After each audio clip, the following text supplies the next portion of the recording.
जय हिंद, नमस्कार दोस्तों। मैं Nitish sir, Swami Vivekananda mathematics classes से। जैसा कि आपको पता ही होगा वो कि हम लोग पीछे लगभग 7 डेज से मैट्रिक्स के बारे में पढ़ रहे हैं। आज हम लोग उससे आगे बात करेंगे। तो पीछे बताए तो हम लोग ऑपरेशन ऑन मैट्रिक्सेस के बारे में कुछ पढ़े हैं। उसमें आपने स्केलर मल्टीप्लिकेशन के बारे में पढ़े हैं एक मैट्रिक्स का। दूसरा आपने पढ़ा एडिशन ऑफ 2 मैट्रिसेस के बारे में, और उसके बाद सब्ट्रैक्शन के बारे में पढ़े हैं। और उसके पिछले डे हम लोग एग्जाम्पल भी कुछ कर चुके हैं। तो हम लोग कर क्या रहे हैं कि जैसे जैसे थ्योरी हो रहा है उसमें कुछ एग्जाम्पल देते जा रहे हैं। उसके बाद कंटिन्यू एक्सरसाइज भी क्या कर देंगे, हल कर देंगे। जब सारा खत्म हो जाएगा तो 3-4 एक्सरसाइज और फुल एनसीईआरटी हल कर देंगे। ठीक है, किसी से ना बनाए तो बहुत ज़्यादा हो जाएगा। इसलिए कहने का मतलब है संक्षिप्त रूप में बहुत कम क्वेश्चन रहता है एनसीईआरटी के अंदर, तो उस पूरे को क्या कर लेंगे, हल कर लेंगे। तो सबसे पहले हम लोग बात करने जाते हैं जो कल पढ़े थे उससे आगे के बारे में बात करते हैं। ठीक है, तो हम लोग आज बात करेंगे बुआ, तो बात करेंगे किसके बारे में, तो वो बात करेंगे इक्वालिटी ऑफ 2 मैट्रिसेस के बारे में। किसके बारे में बुआ, तो equality of 2 matrices. Equality of क्या लिख रहे हैं बुआ, 2 मैट्रिसेस। अब इसका मतलब समझे, उसके बाद आगे बात करते हैं। देखिएगा, इक्वालिटी ऑफ 2 मैट्रिसेस का मतलब क्या होता है, 2 आव्यूहों का समानता। इक्वालिटी ऑफ 2 मैट्रिक्स का मतलब क्या होता है, 2 आव्यूहों का समानता। अब 2 आव्यूह एक समान कब होगा, तो आप ऑलरेडी सारे आदमी को पता है, प्रत्येक आदमी को पता है कि दो कोई भी टर्म हो वो सेम तब होगा जब हर पहलू से एक जैसा दिखता हो। तो मैट्रिक्स में क्या है, ऑर्डर एलिमेंट, ऑर्डर और एलिमेंट। तो 2 मैट्रिक्स एक जैसा होने के लिए ऑर्डर भी दोनों सेम होना चाहिए और अंदर जो एलिमेंट होगा वो भी सेम होना चाहिए।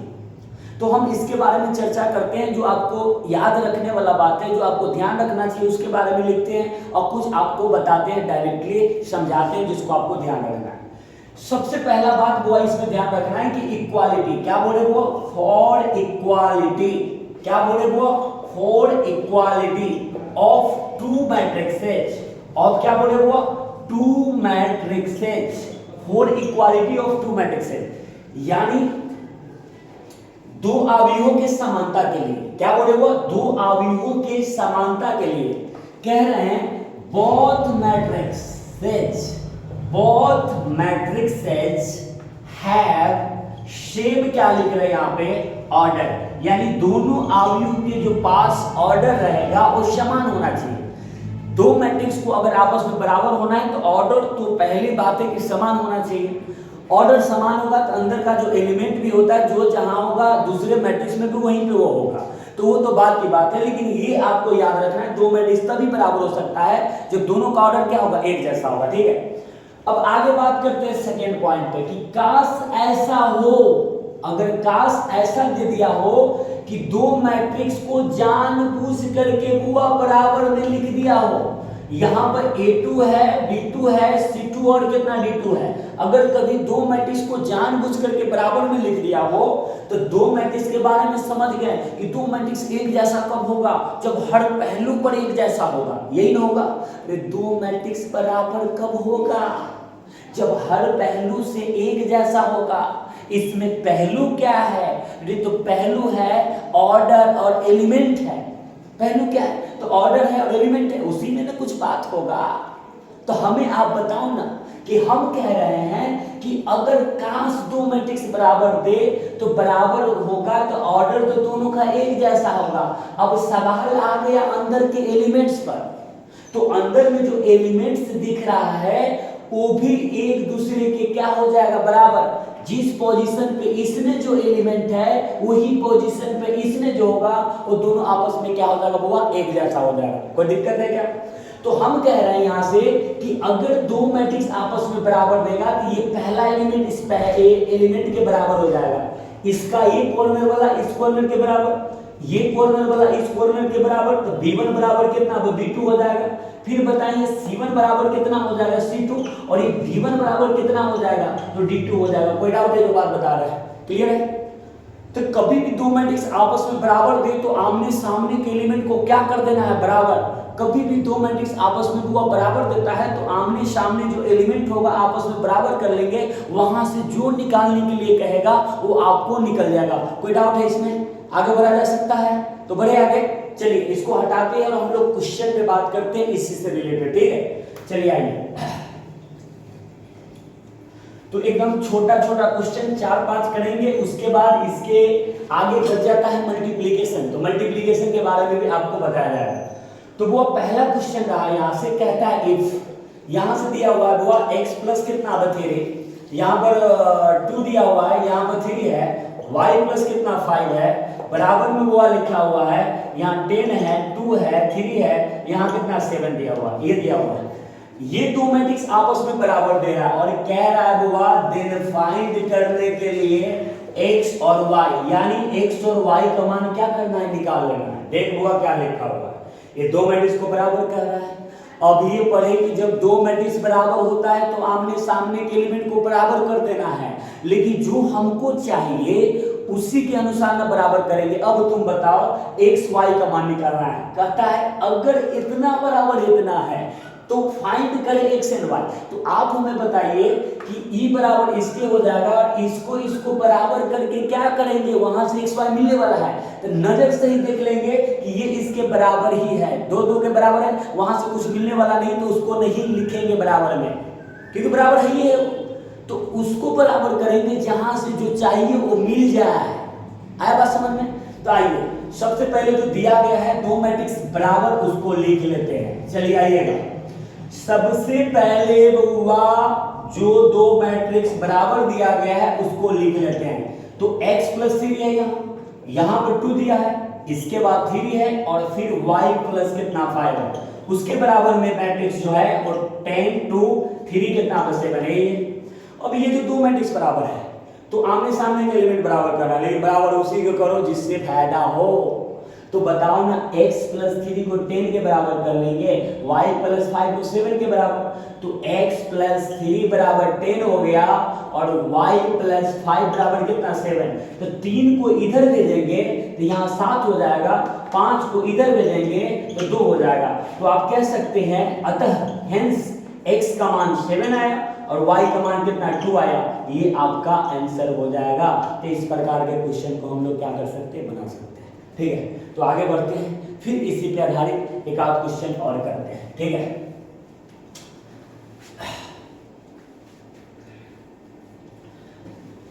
चलिए देखिएगा, अगला क्वेश्चन रहा आपका कि क्वेश्चन कह रहा है यहां से कि x प्लस वाई है, यहाँ y प्लस कितना z है, यहाँ x प्लस y प्लस कितना z है और इसके बराबर में लिखा है 5 7 कितना 9 दिया हुआ है, ये दिया हुआ है।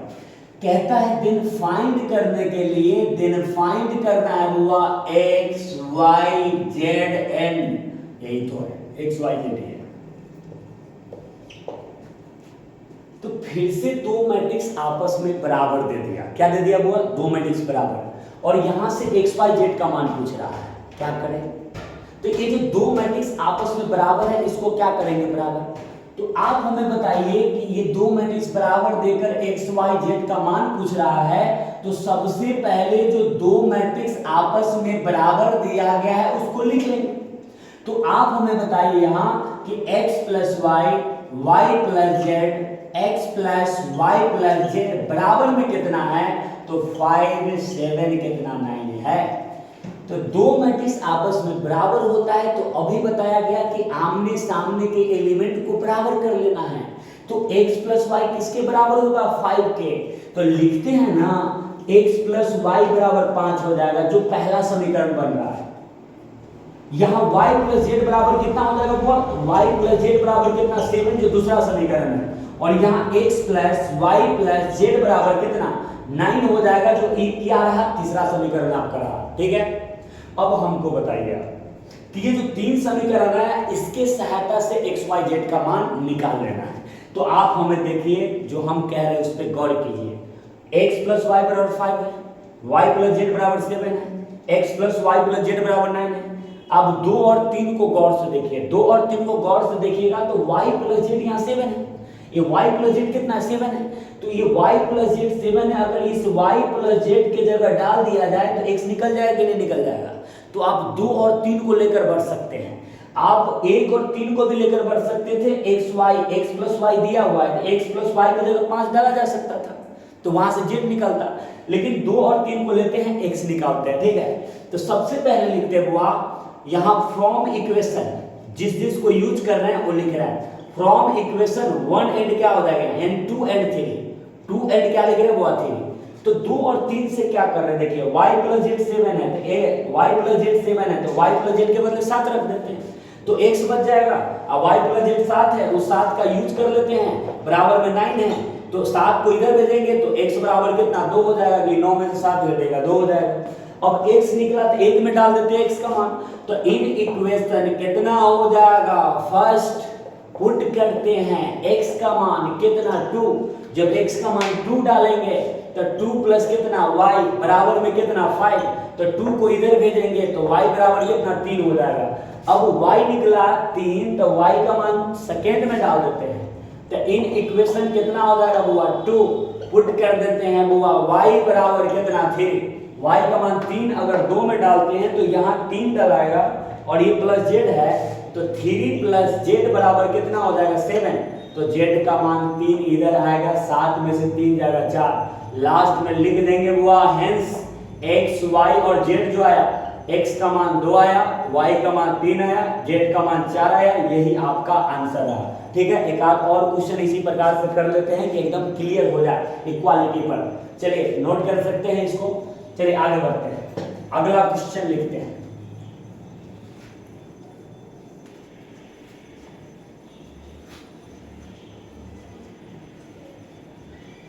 ध्यान देना है, एकदम बढ़िया से पूरा ध्यान देना है। क्वेश्चन है कि कहता है इफ, यहां से है कि यहां कहता है कि a प्लस बी है और यहां a माइनस कितना बट 2b है। इधर आपका दिया गया a प्लस कितना बट c है और यहां c प्लस कितना d है।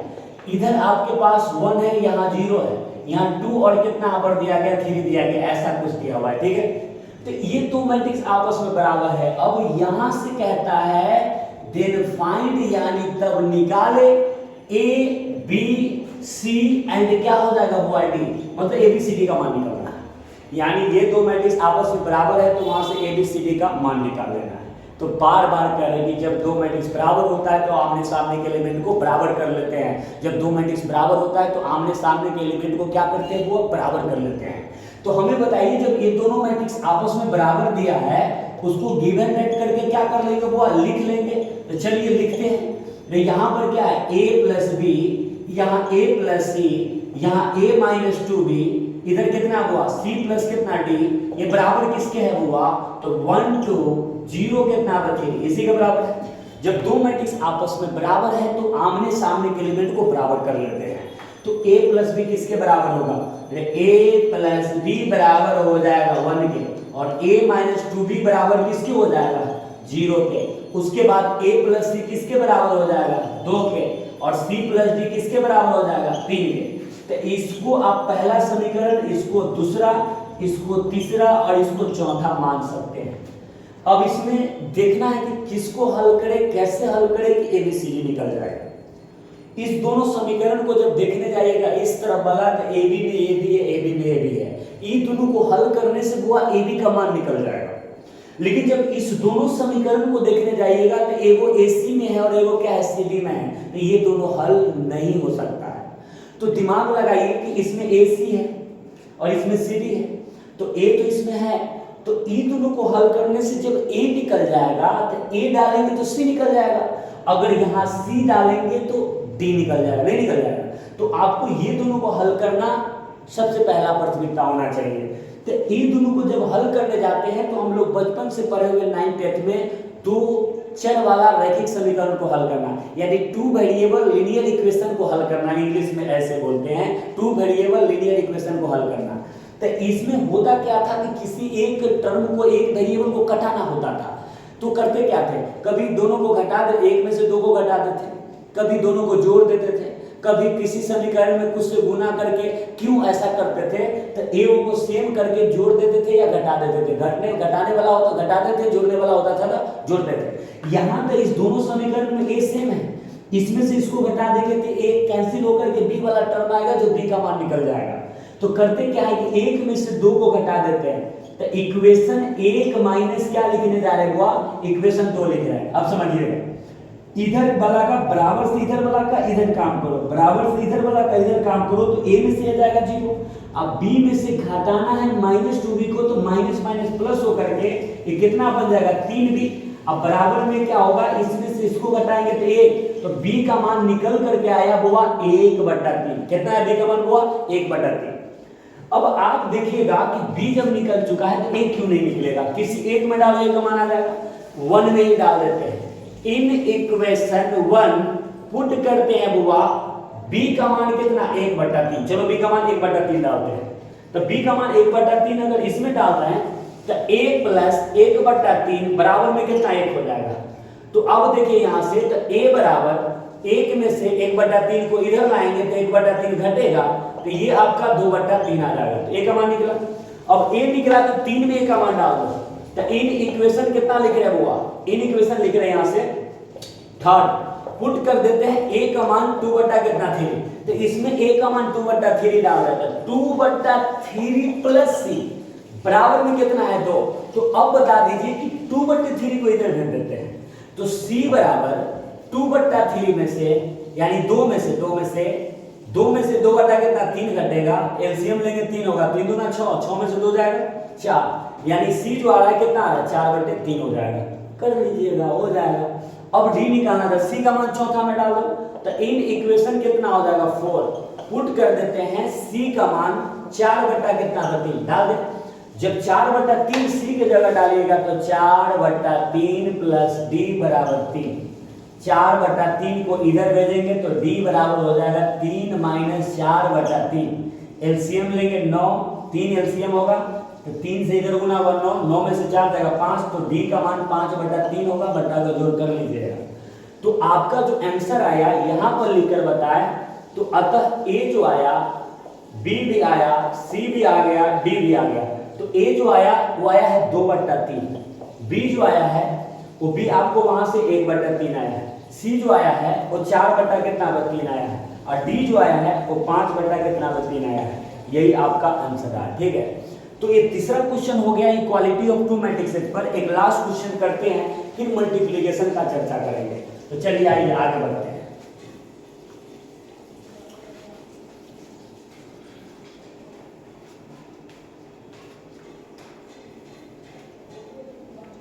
क्वेश्चन है हुआ, थोड़ा ध्यान दीजिएगा।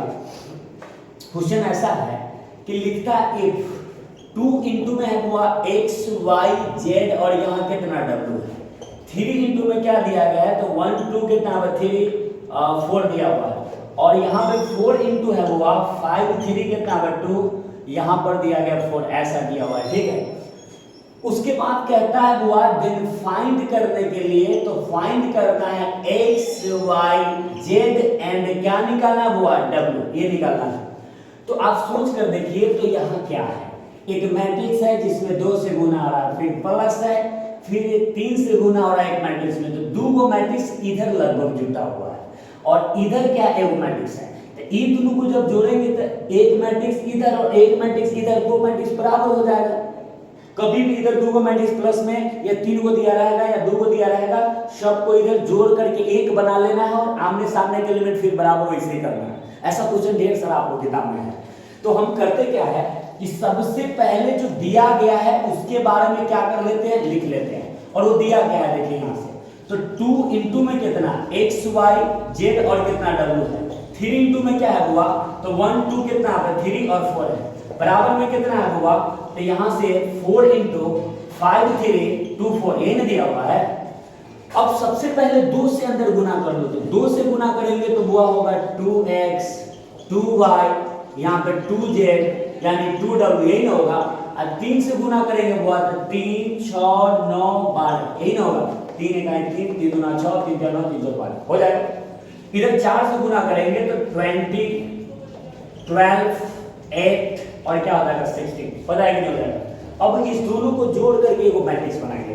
जब इस दोनों को आपस में जोड़ रहे हैं तो क्या बनेगा वो देख लीजिए, 2x में 3 जुटेगा तो 2x प्लस कितना 3 हो जाएगा, 2y में 6 जुटेगा तो 2y प्लस कितना 6 हो जाएगा, यहाँ पे 2z प्लस कितना 9 हो जाएगा, यहाँ कितना 2w प्लस कितना यहाँ पे 12 हो जाएगा ये और ये जुट गया बराबर में हुआ 20 12 8 और कितना 16 है। अब जब दो मैट्रिक्स जोड़ने होने के बाद बराबर हो गया तो आमने सामने के एलिमेंट को बराबर कर देना है। जब बराबर करेंगे x y z मिल जाएगा, ये इसके बराबर हो जाएगा, ये वाला इसके बराबर हो जाएगा और ये वाला इसके बराबर हो रहा है और ये इसके बराबर हो रहा है। तो 2x + 3 किसके बराबर हो रहा है देख लीजिए इधर से कि 2x + 3 बराबर हो रहा है 20 के। तो आप बताइए 3 को इधर भेजेंगे तो 2x बराबर 17 हो जाएगा क्योंकि 3 20 में से घटेगा तो 17 आएगा। तो x बराबर 17 बटे कितना हो तो आगे। अब 2y + 6 बराबर कितना 12, तो 2y + 6 बराबर कितना 12 है। तो 2y बराबर कितना 6 होगा क्योंकि 6 इधर घटेगा तो 12 में से 6 जाएगा 6 आएगा और काट दीजिएगा 2 से तो द्वितीय कितना 6, तो y का मान 3 है, x का मान 17/2 है और 2z + 9 बराबर 8 हो जाएगा। तो 2z + 9 बराबर 8 है तो 2z बराबर कितना -1 होगा तो z बराबर -1 बटा कितना 2 हो जाएगा और 2w क्या बोले यहाँ पे 2w प्लस कितना 12 बराबर में कितना 16 हो जाएगा। तो 2w 12 को इधर भेजेंगे तो कितना बचेगा 4, 16 में से 12 जाएगा 4 और w बराबर कितना हो जाएगा 2 कटेगा।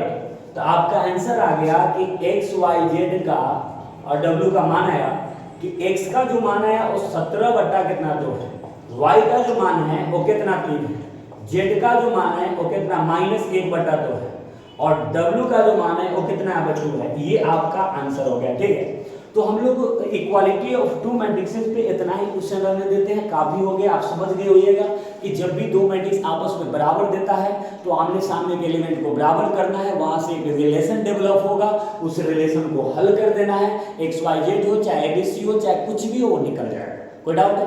अब इसके आगे हम लोग आज बात करेंगे, जस्ट इससे आगे बात करें मल्टीप्लीकेशन ऑफ टू मैट्रिक्स से, तो आते हैं उस पर बात करते हैं और थोड़ा सा उसके बारे में चर्चा करेंगे। फिर अगले डे ज़्यादा लंबा नहीं हो इसलिए हम लोग थोड़ा सा बात कर लेते हैं मल्टीप्लीकेशन के बारे में और उसके बाद अगले क्लास में करेंगे।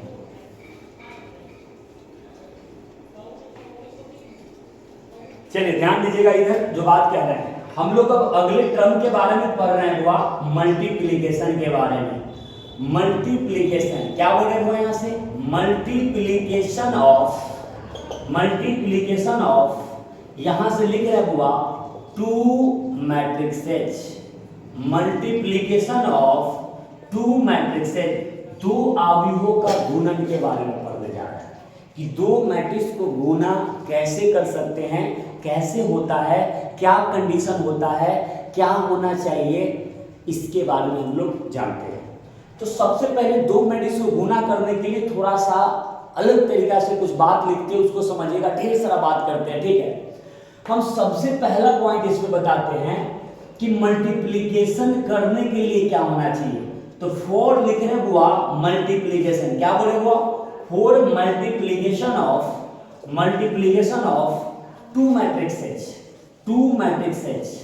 For multiplication of two matrices, यहां से ध्यान रखिएगा, for multiplication of two matrices, दो अवयवों के गुना के लिए आपको याद रखना है कंडीशन कि नंबर ऑफ कॉलम, याद रखना है नंबर ऑफ कॉलम ऑफ क्या हो जाएगा फर्स्ट मैट्रिक्स, क्या हो जाएगा यहाँ पे फर्स्ट मैट्रिक्स इन क्या हो जाएगा प्रोडक्ट, फर्स्ट मैट्रिक्स इन प्रोडक्ट बराबर होना चाहिए हुआ नंबर ऑफ रो, क्या बोल रहे नंबर ऑफ रो ऑफ क्या हो जाएगा यहाँ पे सेकेंड मैट्रिक्स, क्या बोले यहाँ पे सेकेंड मैट्रिक्स इन क्या हो जाएगा यहाँ पे प्रोडक्ट, सेकेंड मैट्रिक्स इन क्या हो जाएगा इन प्रोडक्ट। अब इस बात को समझिए, इस लाइन को समझिए, उसके बाद फिर आगे बढ़ा जाएगा। अब यहां लिखा गया है for multiplication of two matrices, दो अवयवों के गुना के लिए, दो मैट्रिक्स के गुना के लिए क्या होना चाहिए, तो नंबर ऑफ कॉलम ऑफ क्या हो जाएगा first matrix, number of column of क्या होना चाहिए फर्स्ट मैट्रिक्स इन प्रोडक्ट। जो गुना में दो मैट्रिक्स दिया रहेगा उसमें जो फर्स्ट होगा उसका कॉलम का संख्या, जो दो मैट्रिक्स आपस में गुना में दिया रहेगा तो गुना में जो फर्स्ट में रहेगा उसका कॉलम का संख्या, और नंबर ऑफ रो ऑफ क्या हो जाएगा, सेकेंड मैट्रिक्स इन प्रोडक्ट, और जो गुना में दूसरा मैट्रिक्स होगा, सेकेंड स्थान जो गुना मिलेगा उसका रो का संख्या आपस में क्या होना चाहिए, हुआ सेम होना चाहिए। जब भी दो मैट्रिक्स का मल्टीप्लीकेशन कोई पूछे कि कब संभव होता है, तो आप ध्यान दीजिएगा पहले का कॉलम का संख्या, प्रोडक्ट में जो होता है पहले का कॉलम का संख्या। जैसे देखिए ये दो मैट्रिक्स गुना में है, तो प्रोडक्ट में पहले कौन आ रहा है, गिनती लेफ्ट टू राइट होता है, तो पहले ए आ रहा है, पहले कौन आ रहा है, ए आ रहा है, और दूसरा स्थान पर कौन आ रहा है, बी आ रहा है। तो जो पहले प्रोडक्ट में आ रहा है उसका कॉलम का संख्या, अब बाद वाला का रो का संख्या सेम होना चाहिए मल्टीप्लीकेशन के लिए। बात आ रहा है बगल में जो कह रहे हैं। तो हम यहां से आपको एक एग्जांपल लिखते और समझाते हैं, बहुत बार यहां पे चर्चा करेंगे। देखिए मान लो ए बी है, तो ये कब डिफाइंड होगा, तो ए बी विल बी क्या होगा, यहाँ पे will be defined, A B will be क्या बोल रहे हैं, डिफाइंड व्हेन ए बी परिभाषित होगा जब नंबर ऑफ कॉलम, क्या बोले वो यहां से, नंबर ऑफ कॉलम किसका हुआ, नंबर ऑफ कॉलम ऑफ ए बराबर किसके होना चाहिए, नंबर ऑफ रो ऑफ क्या होना चाहिए यहाँ पे, बी। कहने का क्या मतलब हुआ वो समझ में आया कि अगर कभी ये दो मैट्रिक्स मान लो ए बी गुना में है, तो ए बी गुना में है तो ए का कॉलम का संख्या अब बी के रो की संख्या क्या होना चाहिए। अगर कभी दो मैट्रिक्स गुना में होगा तो जो पहले होता है उसका कॉलम का संख्या, अब बाद वाले का रो का संख्या क्या होना चाहिए। चलो हमारे साथ बोलना आप लोग, दो मैट्रिक्स का गुना कब संभव होता है, पहले वाले के कॉलम का संख्या, पहले वाले के कॉलम का संख्या, पहले वाले के कॉलम का संख्या, बाद वाले के रो की संख्या, बाद वाले रो की संख्या के क्या होना चाहिए, बराबर। दो मैट्रिक्स का गुना कब संभव होता है, पहले के रो का संख्या, बाद वाले के कॉलम का संख्या बराबर होना चाहिए। पहले जो गुना में होता है उसका रो का संख्या, बाद में जो गुना में होता है उसका क्या, गलत बात, पहले जो गुना में उसका कॉलम का संख्या, पहले जो गुना में होता है उसका कॉलम का संख्या, बाद में जो होता है उसका रो का संख्या सेम होना चाहिए। फिर बोल रहे हैं यहाँ लिखा है number of column of A मतलब पहले का कॉलम का संख्या, number of row of B मतलब बाद वाले का रो का संख्या सेम होना चाहिए, तब मल्टीप्लिकेशन डिफाइंड माना जाता है। नहीं अगर होगा तो मल्टीप्लिकेशन डिफाइंड नहीं होगा। तो पहले तो ये बात पता चल गया कि दो मैट्रिक्स का मल्टीप्लिकेशन होने के लिए क्या जरूरी है, तो पहले प्रोडक्ट में होगा उसका कॉलम का संख्या और बाद में जो होगा उसका क्या होना चाहिए, रो का संख्या सेम होना चाहिए। ठीक है, अब थोड़ा सा इस बात को मैथमेटिकली थोड़ा बताने का प्रयास करते हैं, दूसरे पॉइंट पे आते हैं, समझिएगा। मैथमेटिकली बात करते हैं, कुछ सिखाने का प्रयास करते हैं, सुनिएगा। यहाँ पे एक कंडीशन तो आपको पता हो गया कि दो मैट्रिक्स को गुना करेंगे तो गुना संभव कब होता है, प्रोडक्ट में पहले वाला का कॉलम का संख्या अब बाद वाले का रो का संख्या सेम होता है तो गुना संभव होता है। लेकिन अब उस बात को मैथमेटिकली बताते हैं कि एक्चुअल में ये चलेगा क्या। अब कंडीशन तो क्लियर हो गया कि जब दो मैट्रिक्स को गुना करेंगे तो गुना होगा कब, गुना होगा कब, गुना होगा कब, तो पहले का कॉलम का संख्या बाद वाले का रो का संख्या सेम होना चाहिए तो अब गुना होगा। लेकिन एक और बात है, जब गुना हो भी जाएगा तो गुना होने के बाद जो नया मैट्रिक्स बनेगा वो क्या बनेगा उसके बारे में सोचेंगे। चलिए कहानी आपको समझाते हैं। अपने सीतामढ़ी में एक सबसे सुंदर जो पार्क है वो आपको हॉस्पिटल रोड में आपको दिख रहा होगा, एकदम सबसे सुंदर पार्क है हॉस्पिटल रोड में। मान लीजिए थोड़ा देर के लिए कि हम यहाँ पे हैं और हमको नहीं पता है कि पार्क कहाँ पे है, तो हम यहाँ से अगर हमको पार्क में जाना है तो यहाँ से क्या करेंगे, यहाँ से हम निकलेंगे तो थोड़ा सा आगे बढ़ेंगे, अभी हम फिलहाल रिंग बांध पे है तो यहाँ से थोड़ा सा आगे निकलेंगे तो तुरंत जाएंगे। मान लीजिए कि रिंग बांध से किसी आदमी से पूछेंगे कि पार्क किधर है तो सीधे रिंग बांध से कहेगा सीधे चले जाइए, जानकी बुक डिपो है वहां पर चले जाइए, लखनदे पुल के तर रोड निकलेगा सीधे चले जाइए और वहां पर जाकर किसी से पूछ लीजिएगा। फिर वहां जाकर पूछेंगे, फिर वहां जाकर किसी से अगर पूछते हैं तो वो कहेगा आगे जा, यहाँ से इधर मुड़ जाइएगा, क्योंकि एक वीर कुंवर सिंह का वहां पे स्मारक है, वहां से कहेगा कि इधर मुड़ जाइएगा, तो यूँ थोड़ा सा सस्पिशन होगा। जाकर फिर भी पूछेंगे कि भैया यहाँ से पार्क जाना है किधर जाए, आगे की तरफ, तो बता देगा कि हॉस्पिटल रोड इधर, बता देगा कि चलेगा। वहाँ भी जाएंगे तो आगे बढ़ेंगे तो फिर दिखेगा एगो कहने के वरुण कुमार डॉक्टर है ऊपर रिंग बांध पर चढ़ रहा है, एगो इधर जा रहा है, वहाँ भी कन्फ्यूजन, मतलब मोड़ मोड़ पर भी कन्फ्यूजन होगा जब आपको नहीं पता होगा कि पार्क कहाँ पे है, अनजान है जाने में। लेकिन किसी आदमी को ऐसा होता है कि उसको पता होता है कि ऐसे जाएंगे यहाँ से वहाँ चले जाएंगे पार्क, तो अब बताइए जिस आदमी को पता है वहाँ पर कि पार्क जाना है तो ऐसे ऐसे चले जाएंगे, और किसी आदमी को नहीं पता है, दोनों में अंतर है या नहीं, दोनों क्या एक जैसा वहां पे कहने का मतलब वर्क करेगा या अलग अलग, दोनों में समानता नहीं होगा। बात है समझ में जो कर रहे हैं, दोनों में आपको बहुत ही डिफरेंस हो जाएगा, बहुत ही डिफरेंस हो जाएगा। जिस आदमी को पता है कुछ नहीं पूछेगा डायरेक्ट वहां चला जाएगा, नहीं पता होगा उसको समय का भी बर्बादी होगा, और हो सकता है कि गेट के नजदीक पहुंच जाएगा और पहुंच जाने के बाद भी वहां पूछेगा कि पार्क कहाँ पे है, वहां पहुंचने के बावजूद भी पूछेगा क्योंकि उसको पता ही नहीं है। तो कितना समय लगने वाला है उसके बारे में सोचिए। ऐसा नहीं कि वो पार्क नहीं पहुंचेगा, पहुंचेगा वो भी, लेकिन उसको समय लग जाएगा। तो हम आपको बता रहे हैं कि हमको तो पता हो गया कि गुना संभव कब होगा, लेकिन जब मान लो कि गुना, आज गुना भी नहीं सीख रहे हैं, गुना भी आज नहीं सिखाएंगे, आप सिर्फ आपको ये बताना चाह रहे हैं कि आपको संभव कब होता है, और उसके बाद जब हो जाता है तो हो करके क्या आता है। मतलब डायरेक्ट क्या करेंगे, पार्किंग के बारे में बता देते हैं कि रास्ता ही बता देते हैं कि वहां पर पहुंच जाएंगे डायरेक्ट। बात है समझ में, क्योंकि पता रहेगा तो ये कंफर्मेशन होता है कि हाँ ये चीज ही आने वाला है, तो गलती होने का चांसेस नहीं होता है। नहीं पता है तो आप क्या कीजिएगा, बनाइएगा, सही है या गलत है कोई फर्क नहीं पता चलेगा। तो चलिए यहां से इसके आधार पर क्या करते हैं, जानने के लिए कि जो गुना होने के बाद जो नया मैट्रिक्स आता है वो मैट्रिक्स क्या आता है, उसके बारे में जानने के लिए क्या करते हैं कि दो मैट्रिक्स अपना मन से मानते हैं, और ऐसा मैट्रिक्स मानते हैं कि गुना हो जाए। गुना तब न संभव होगा जब आपको पहले का कॉलम का संख्या बाद वाले का रो का संख्या बराबर होगा। तो दो ऐसा मैट्रिक्स लेते हैं जिसमें कॉलम का संख्या पहले का और बाद वाले का रो का संख्या सेम दिखेगा। हम आपको खुल करके बोल रहे हैं कि हम ए बी लिखने जा रहे हैं, ए और बी मैट्रिक्स यहाँ लिखने जा रहे हैं, ए और बी मैट्रिक्स यहाँ लिखने जा रहे हैं। तो ए बी निकालेंगे, गुना करेंगे तो ए बी निकालेंगे, ए बी, तो ए तो पहले आ गया, तो यहाँ उसका कॉलम का संख्या बी के रो के संख्या के बराबर होना चाहिए। तो मान लो एक मैट्रिक्स अपना मन से ले लिए और अंदर में क्या एक जनरल एलिमेंट लिख दिए, कितना हो सकता है वो छोड़ दीजिए, और इसका ऑर्डर बताते हैं कि m क्रॉस n है। एक मैट्रिक्स ए माने, वो एक मैट्रिक्स ए माने है जिसका ऑर्डर कितना m क्रॉस n है, ठीक है।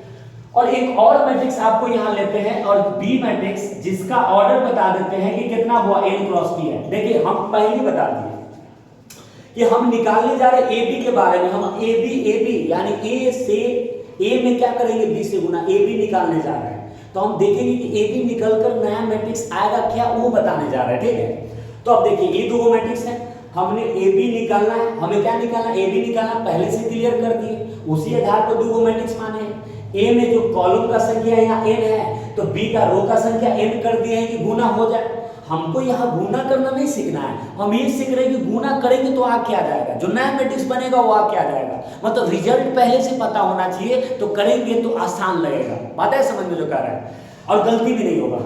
तो चलिए हम ए और बी दो ऐसा मैट्रिक्स माने हैं कि ए बी डिफाइंड हो जाएगा, क्योंकि ए का जो है कॉलम का संख्या अब बी के रो का संख्या सेम हमने रखा है।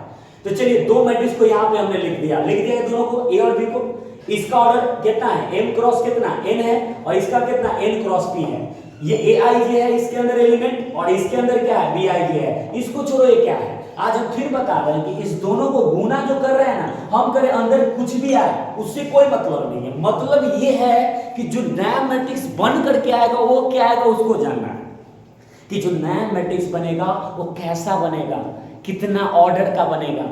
तो आपको बता दें कि दो मैट्रिक्स का गुना कब संभव होता है। ये दो मैट्रिक्स का गुना कब संभव होता है, जब पहले का कॉलम का संख्या दूसरे के रो का संख्या सेम होना चाहिए, और जानबूझ करके सेम रखा गया है।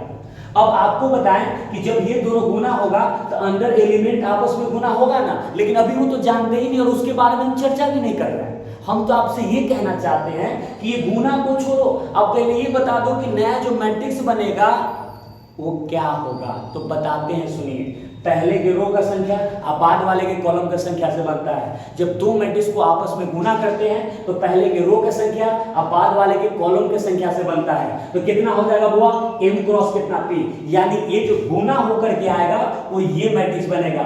लिख सकते हैं ऑर्डर ऑफ क्या हो जाएगा, ऑर्डर ऑफ क्या हो जाएगा, न्यू मैट्रिक्स जो बन कर आएगा, न्यू मैट्रिक्स यानी जो दोनों गुना होकर के आएगा उसका ऑर्डर है। तो अब यहां से दो बात आपको क्लियर करवा सकते हैं। पहली बात देखो, दो मैट्रिक्स को गुना संभव होने के लिए क्या होना चाहिए, तो पहले का कॉलम का संख्या जो प्रोडक्ट में पहले होगा उसका कॉलम का संख्या और बाद वाले का रो का संख्या आपस में सेम होना चाहिए। दूसरी बात, जब गुना संभव हो जाएगा तो जो नया मैट्रिक्स बनता है वो कैसे बनता है, तो पहले के रो का संख्या और बाद वाले का कॉलम का संख्या मिलकर बनता है। पहले का रो का संख्या बाद वाले की कॉलम का संख्या मिलकर के बनता है। गुना भी अंदर क्या होगा वो प्रोसेस नहीं जान रहा है, वो बनेगा क्या, रिजल्ट क्या है वही पहले जानेगा। तो अभी मात्र 2 बार सीखे हैं। ये 2 मैट्रिक्स का गुना कब संभव होगा, पहले का कॉलम का संख्या बाद वाले का रो का संख्या बराबर होना चाहिए। प्रोडक्ट में जो पहले है उसका कॉलम का संख्या, बाद में जो है उसका रो का संख्या सेम होना चाहिए। और जब दोनों को गुना करेंगे जो नया मैट्रिक्स बनेगा वो क्या बनेगा, जो पहले के रो और दूसरे के कॉलम की संख्या मिलकर बनता है। कोई डाउट है क्या इसमें? चलिए इतना बात करके हम एक ऑब्जेक्टिव इस पर लिखते हैं और मल्टीप्लिकेशन का कंडीशन तो सीख गए, गुना अगले डे आपको सिखाएंगे, लेकिन एक ऑब्जेक्टिव करते हुए चलते हैं क्योंकि ऐसा पूछा जा सकता है। तो चलिए आगे बढ़ते हैं। एक क्वेश्चन आपके सामने यहाँ पर है,